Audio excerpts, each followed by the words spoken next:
प्रतिभा धानोरकर यांच्या विजयाचा वणीत जल्लोष।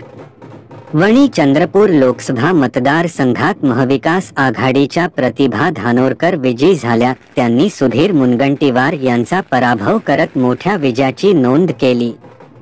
या विजयानंतर वणीत विजयाचा जल्लोष साजरा करण्यात आला। 19 एप्रिलला झालेल्या सार्वत्रिक निवडणुकीचा आज 4 जूनला निकाल लागला आहे। यामध्ये चंद्रपूर लोकसभेच्या जनतेने काँग्रेसने विजय मिळवला आहे। तब्बल 2,30,000 हा विजय मिळवला आहे। भाजपच्या दिग्गज मंत्र्यांना पराभूत करून काँग्रेसच्या प्रतिभा धानोरकर या विजय झालेला आहे। आपल्यासोबत काँग्रेसचे काही पदाधिकारी आहे, आपण त्यांना विचारणार आहोत। त्याला काय सांगा, एकंदरीत काँग्रेसच्या प्रतिभा धानोरकर विजय झाला, सुंदरचा विजय झाला, सर्वसामान्य जनतेचा विजय झाला, सर्व शेतकऱ्याचा विजय झाला, सर्व गोरगरिबांचा विजय झाला। कारण यापूर्वी जे अत्याचार अन्याय करून चालू होते, शेतकऱ्या मालाला भाव नाही, अनेक बेरोजगारी मोठ्या प्रमाणात वाढली आहे। त्यांचा राग म्हणून सर्व जनतेचं प्रतिभाताईने 100% निवडून दिलं। तर प्रतिभाताई यापूर्वी सुद्धा आम्ही तुमच्या चॅनलला सुद्धा बोललो होतो, प्रतिभाताई 2 लाखाच्या वर येत होती, म्हणून प्रतिभाताई धानोरकर 2,31,000च्या वर निघाल्या। त्यानंतर वणी विधानसभेमध्ये 58,000ची लीड आहे। वणी विधानसभा पूर्ण प्रतिभावर विश्वास टाकला, त्यामुळे सर्वसामान्य जनतेचे आम्ही आभार मानतो। तर सर्वसामान्य जनतेने हा विजय हा अतिशय सुंदर असा विजय व येणाऱ्या 5 वर्षात प्रतिभाताई धानोरकर आपले सर्वोच्च संसद आहे त्याच्यामध्ये सर्वसामान्य जनते उचलतील असा 100% विश्वास आहे। कारण प्रतिभाताई सर्वसामान्य लोक आपल्या वणी तालुक्यातील जे काही स्कूल आहे आपल्या तालुक्यातील, त्यामुळे प्रतिभाताई म्हणजे 58,000 घेतलेली प्रतिभाताईला जे भरघोस मतं दिलं हे सर्वसामान्य जनतेची यश आहे आम्ही मानतो। एकंदरीत आमदारांनी या ठिकाणी म्हटलं होतं की आम्ही 15,000च्या वरती तरी देखील आमदारांना अपयश आलं। कारण यापूर्वी सुद्धा मोदी साहेबांना 400च्या पार म्हटलं होतं, तर पूर्ण सरकार सुद्धा आमचं बनेल। कारण मोदीने म्हटल्यानंतरही सुद्धा 400 पार म्हटलं निवड चुकला आहे।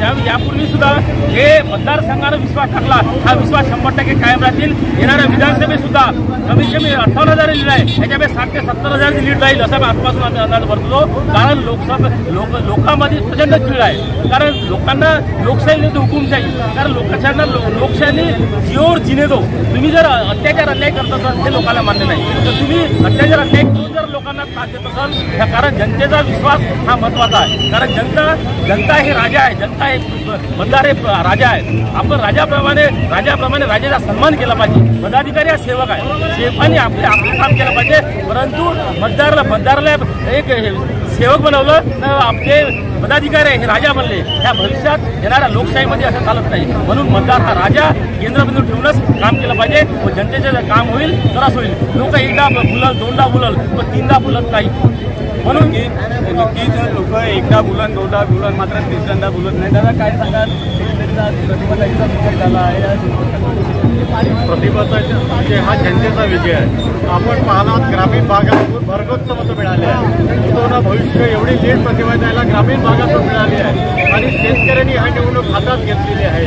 प्रतिभाताईने शेतकरी बांधवाचे प्रश्न सोडवण्याचे आम्ही आश्वासन देतो शेतकरी बांधवाच्या मार्फत, आणि ही निवडणूक जनतेने हातात घेतली आहे। आमचे सगळे कार्यकर्ते विशेषतः उभाटा, राष्ट्रवादी या सगळ्यांनी एकजुटीनं हे तिन्ही चाकं एकत्र आले म्हणून ॲटो चालला, आणि हा ॲटो एवढा मोठा होणार आहे की आज बघितलं सगळ्यात जास्त महाराष्ट्रामध्ये मताधिक्य निवडून आले असेल ते प्रतिभाताई धानोरकर आहे। त्या महिलांनी एक सक्षमपणे, एक खंबीरपणे नेतृत्व करून या समाजाला एक दिशा दिली, आणि आज आपण बघता एवढी प्रचंड जल्लोष आणि प्रचंड गर्दी एक प्रतिभाताईंच्या मागे आहे।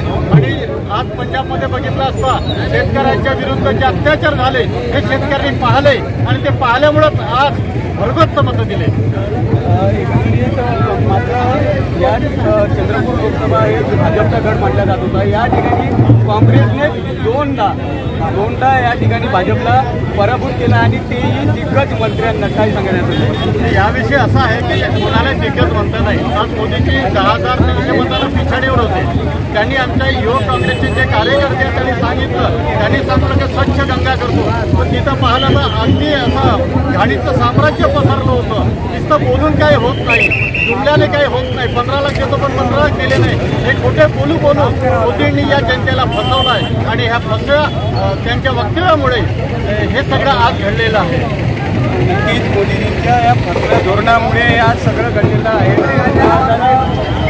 सरकार निश्चितच काँग्रेसचं बसणार आहे, कारण त्यांनी एनडीए जे स्थापन केलं ते त्यांची काही स्वखुशीने स्थापन केलं नव्हतं. कोणाला ईडीचा, कोणाला सीबीआयचा, असे अनेक प्रकारचे धाक दाखवून त्यांनी त्यांचा आपला इंडिया विरोधामध्ये एनडीए स्थापन केलं. परंतु हे त्यांना जबरदस्तीने दिलेले आहे की आता या निकालानंतर जे स्थापना केलेले आहे हे त्यांच्या रुबाबाने गेले आहे.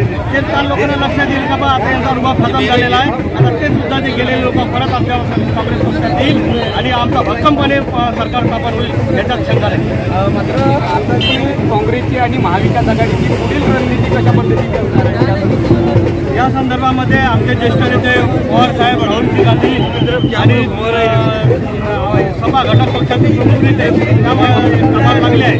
ते निश्चितच येणाऱ्या काळामध्ये सरकार आपलं स्थापन करतील, कारण हे जे बळजबरीने गेलेले जे लोक आहेत ते परत वापस येतील आणि तेलंगणामध्ये, आंध्रामध्ये आणि तसंच बीडू जनता दलामध्ये जे लोक अलग अलग याने बसलेले होते, जसे माया ममता दिदी हा सुद्धा स्वतंत्र होत्या, परंतु त्यासुद्धा ही खोडाबेरी जर केली तर निश्चितच आम्ही 350पर्यंत आम्ही जाऊ शकतो.